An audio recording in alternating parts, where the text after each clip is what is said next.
Assalamualaikum warahmatullahi wabarakatuh. Perkenalkan, nama saya Aditya Sodik.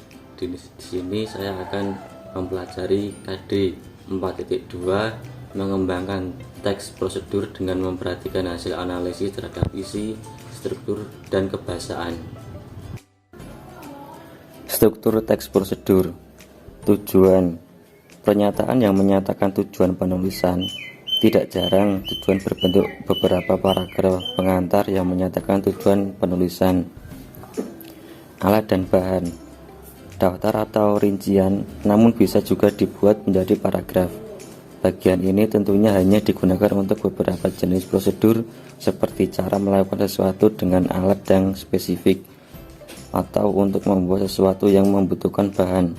Tahapan dapat ditunjukkan menggunakan kata urutan seperti pertama, kedua, ketiga, dan seterusnya. Bisa juga menggunakan kata yang menunjukkan waktu, sekarang, kemudian, setelah, dan seterusnya. Tahapan juga dapat dimulai dengan kata yang menunjukkan perintah. Tambahkan, aduk, tiriskan, panaskan, dan lainnya. Kaidah kebahasaan teks prosedur. Yang pertama, penggunaan kata kerja imperatif. Kata kerja yang bertujuan menyuruh, meminta, menginstruksikan, dan melarang seseorang melakukan sesuatu. Contoh, memasukkan, tambahkan. Yang kedua, pernyataan persuasif. Sebuah kalimat yang berisi ajakan untuk melakukan instruksi atau mempengaruhi untuk melakukannya. Contoh, bila suka tambahkan paprika. Yang ketiga, penggunaan kata teknis. Kata-kata yang bersifat teknis dan khusus terkait bidang tertentu. Contoh, revitalisasi, konstruksi. Yang keempat, konjungsi penjumlahan. Kata penghubung atau konjungsi yang berfungsi menyajikan hubungan penjumlahan yang terdapat dalam sebuah kalimat hingga alinea. Konjungsi penjumlahan dapat disampaikan dengan 3 kata, yaitu dan, dengan, serta. Yang kelima, deskripsi alat. Sebuah hal yang dimana alat digunakan dalam teks prosedur dideskripsikan sebisa dan sedetail mungkin. Contoh, cabai yang digunakan untuk memasak sambal terasi adalah cabai merah yang digiling. Contoh analisis struktur teks prosedur. Cara menyeduh kopi yang enak dengan Vietnam drip.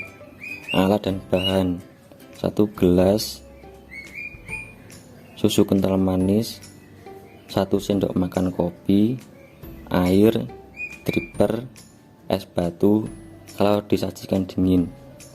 Langkah-langkah pembuatan: 1. Siapkan gelas. 2. Tambahkan 2 sendok makan susu kental manis. 3. Panaskan air hingga suhu 88 derajat Celcius. 4. Masukkan kopi dalam dripper. 5. Tuang air panas ke dalam dripper. 6. Tunggu dengan sabar hingga air berhenti menetes. 7. Diaduk. 8. Tambahkan es apabila ingin disajikan dengan dingin. Contoh analisis kebahasaan teks prosedur. Cara menyeduh kopi yang enak dengan Vietnam drip.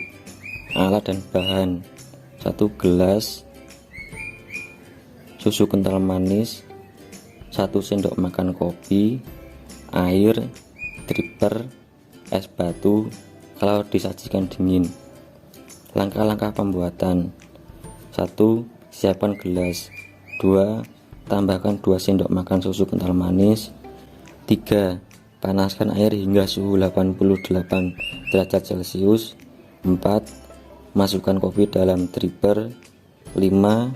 Tuang air panas ke dalam dripper. 6. Tunggu dengan sabar hingga air berhenti menetes. 7. Diaduk. 8. Tambahkan es apabila ingin disajikan dengan dingin. 1. Kata kerja imperatif.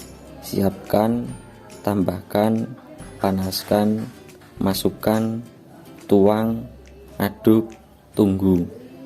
2. Pernyataan persuasif. Tambahkan es apabila ingin disajikan dingin. 3. Penggunaan kata teknis, dripper. 4. Konjungsi penjumlahan, dengan. 5. Deskripsi alat. Tambahkan 2 sendok makan susu kental. Sekian pembelajaran dari saya cukupkan. Wassalamualaikum warahmatullahi wabarakatuh.